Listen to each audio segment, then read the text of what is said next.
ചെരുപ്പൊന്നുമില്ലാതെ ഒത്തിരി നേരം നിൽക്കേണ്ടിയും നടക്കേണ്ടിയും വരുന്നതിലൊക്കെ നമ്മുടെ പ്ലാന്റാർ ഫേഷ്യയിൽ ചെറിയ ചെറിയ ക്ഷതങ്ങൾ സംഭവിക്കും.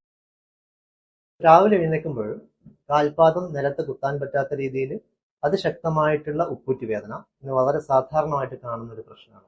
എന്താണ് ഇതിന്റെ കാരണം? എന്താണ് പ്ലാന്റാർ ഫേഷ്യേറ്റിസ്? എന്തൊക്കെയാണ് ഇതിന്റെ ലക്ഷണങ്ങൾ? എന്താണ് ചികിത്സ? എന്തൊക്കെയാണ് നമുക്ക് ഇതിന് ചെയ്യാൻ പറ്റുന്ന എക്സസൈസുകൾ? ഇതാണ് നമ്മൾ ഇന്ന് ഡിസ്കസ് ചെയ്യുന്നത്. ഉപ്പൂറ്റി വേദന, ഹീൽ പെയിൻ അല്ലെങ്കിൽ മടമ്പ് വേദന, ഇതിന് ഒത്തിരി കാരണങ്ങളുണ്ട്. വാദസംബന്ധമായിട്ടുള്ള അസുഖങ്ങൾ കൊണ്ടുവരാം, ശരീരത്തിലെ യൂറിക് ആസിഡ് കണ്ടന്റ് കൂടുന്നത് കൊണ്ടുവരാം, അതുപോലെ കാലിലെ പേശി വള്ളിക്ക് പുറകിൽ നീർക്കെട്ടും ഇൻഫ്ലമേഷനും വരുന്നത് കൊണ്ടുവരാം. ഇതിൽ ഏറ്റവും കോമൺ ആയി കാണപ്പെടുന്ന ഒരു കാരണമാണ് പ്ലാന്റാർ ഫേഷ്യേറ്റിസ്. തുടർച്ചയായിട്ട് നിൽക്കേണ്ടി വരുന്നതിൽ അല്ലെങ്കിൽ കട്ടിയുള്ള പ്രതലത്തിൽ ചെരുപ്പൊന്നുമില്ലാതെ ഒത്തിരി നേരം നിൽക്കേണ്ടിയും നടക്കേണ്ടിയും വരുന്നതിലൊക്കെ നമ്മുടെ പ്ലാന്റാർ ഫേഷ്യയിൽ ചെറിയ ചെറിയ ക്ഷതങ്ങൾ സംഭവിക്കും. കാലക്രമേണ ഇതിന് ചുറ്റും നീർക്കെട്ടും ഇൻഫ്ലമേഷനും അതുപോലെ ഒരു ടൈറ്റ്നസ്സും ഉണ്ടാകും. ഇതാണ് യഥാർത്ഥത്തിൽ പ്ലാന്റാർ ഫേഷ്യേറ്റിസിന് കാരണം.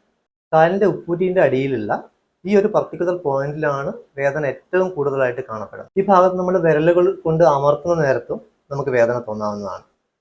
ഇനി ഇതിന്റെ ചികിത്സ എന്തൊക്കെയാണ്?